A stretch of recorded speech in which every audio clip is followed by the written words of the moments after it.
এসো হে বৈশাখ, এসো এসো।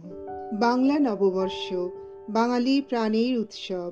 সবাইকে জানাই শুভ নববর্ষের প্রীতি ও শুভেচ্ছা।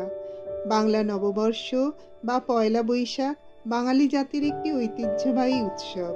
এটি বাংলা ক্যালেন্ডারের প্রথম দিন, যা প্রতি বছর উদযাপিত হয়।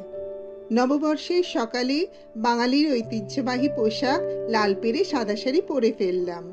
আমাদের বাড়িতে এই দিন মা লক্ষ্মী ও গণেশের পুজো করে নতুন হালখাতা পুজো হয়। সব ব্যবসায়ীরাই এদিন তাদের পুরনো হিসাব গুছিয়ে নতুন বছরে ব্যবসা শুরু করেন নতুন হালখাতা পুজো করে। পুজোর আনন্দের সাথে সাথে নববর্ষের দিন বাড়িতে নানা রকম সুস্বাদু খাবারেরও আয়োজন করা হয়। ইলিশ, ভেটকি, পাবদা, আমের চাটনি ও বিভিন্ন প্রকার মিষ্টান্ন দিয়ে দিনটি পরিবারের সাথে খুব আনন্দের সঙ্গে উদযাপন করি। নতুন বছরকে বরণ করে নেওয়ার এই দিনে মানুষ পুরাতন বছরের গ্লানি ভুলে নতুন আশায় পথ চলা শুরু করে। বাংলা নববর্ষ বাঙালির জীবনে শুধু একটি দিন নয়, এটি একটি অনুভূতি, একটি ঐতিহ্য, একটি সাংস্কৃতিক প্রতিচ্ছবি। এই দিনে আমরা অতীত ভুলে সামনে এগিয়ে যাবার প্রেরণা পাই।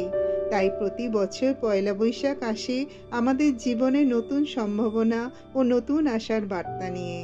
পরিশেষে আবার আমার সকল বন্ধুদের জানাই শুভ নববর্ষের প্রীতি ও শুভেচ্ছা। শুভ হোক এই নববর্ষ।